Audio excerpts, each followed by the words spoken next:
All right, we are joined on the podium by North Texas head coach Jason Burton and Tommisha Lampkin. Coach, let's start with just some general comments from you, and then we'll open it up for questions. I'm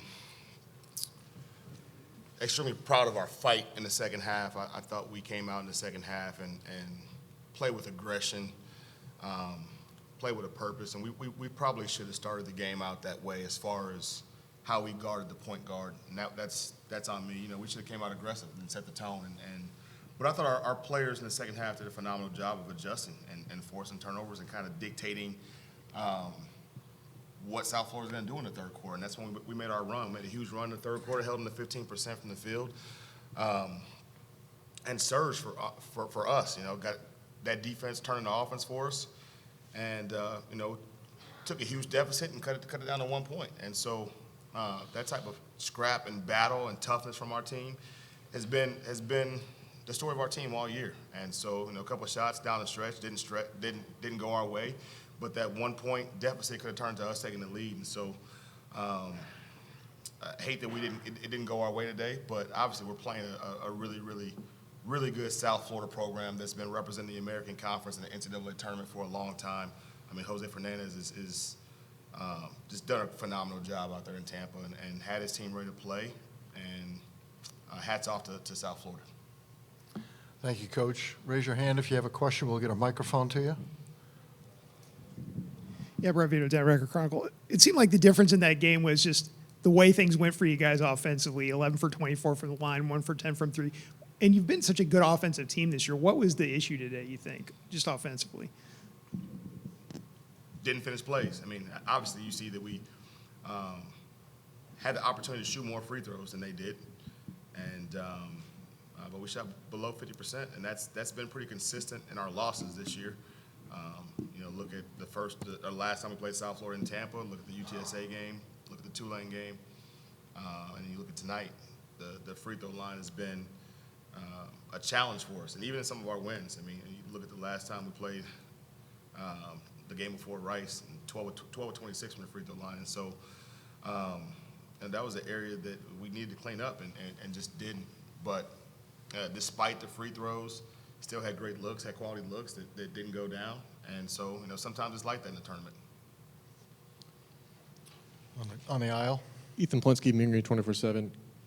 Tommisha had 10 points, 14 boards today. Coach, can you just talk about her contributions, not only today, but just throughout the entire season? I mean, she's a beast. She's a beast. Another double-double and 17 on the year.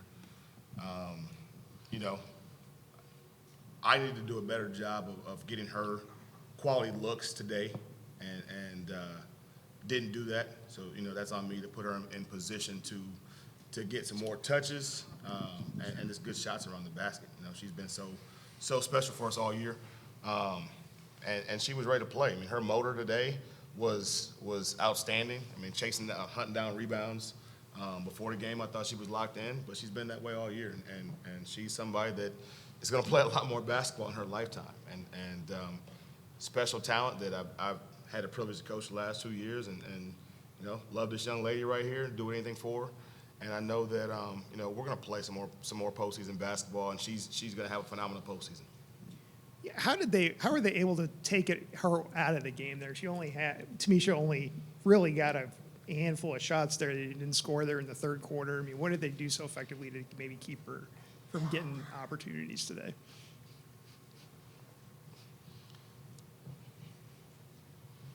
It's a good ball club, man.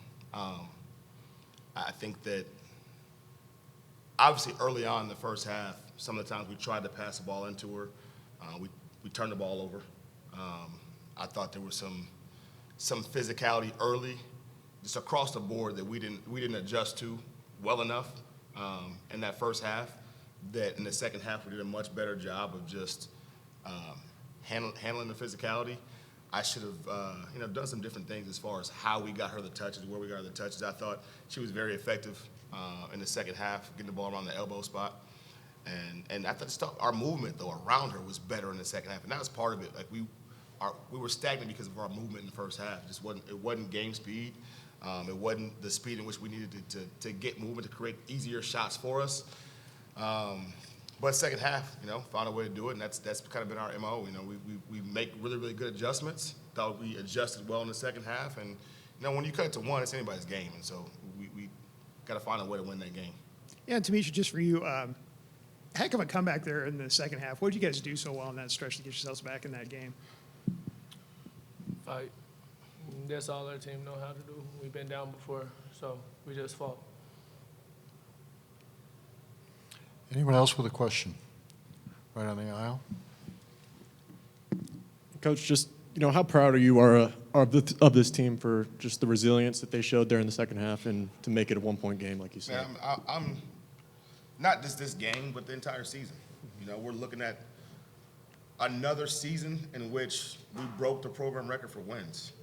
The team that we lost to tonight they're historic in this league.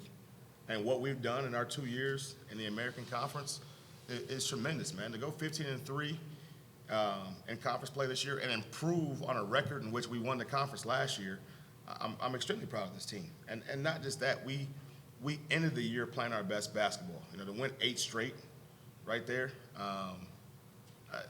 hats off to these young women and how they've turned this program around and built this program into a contender every year. And so, the game didn't go the way we wanted it to go tonight, but man, our young ladies have been tremendous all year. And, you kind of mentioned it earlier. Do you have an idea if you guys will be playing more basketball this season, whether it's in the WBIT or WNIT? We'll be playing basketball somewhere. Anyone else? Chuck, we have anybody on Zoom? Okay, thank you, Coach. Thank you, Tommisha. You have one? Oh, Ruben Placencia with the North Texas Daily. Coach, just wanted to know, obviously Tommisha mentioned all this team knows how to do is fight. What was your message to the team going into halftime and having to really dig back into this one? What she said, fight. I mean, and obviously, we made some adjustments. We came out in the second half. We went with 4 guards, and that was one of the things that we try to do to get her some more space, man, is just put more shooters on the floor, and spread them out. And that's part of what sparked it, is that they couldn't just congest and play inside and play off of people. We put people on the floor that we felt like could stretch the floor out, and they did that. I thought our speed in the second half around her as well created some things. But our message was we got to do it on both ends, and I thought that we started to do that with our pressure too in the third quarter. you got one more on the aisle. Tamisha, last question. Just what will you remember most about not only this season, but your time throughout these 5 years at North Texas? How much confidence everybody has in each other, the way we believe in the program and ourselves. I feel like that's what makes us so special, is nobody on our team knows how to give up, because we all believe that we can win any game. We can beat anybody. All right, thank you. And thank you to Reed Romine, your SID, for his help. Thank you.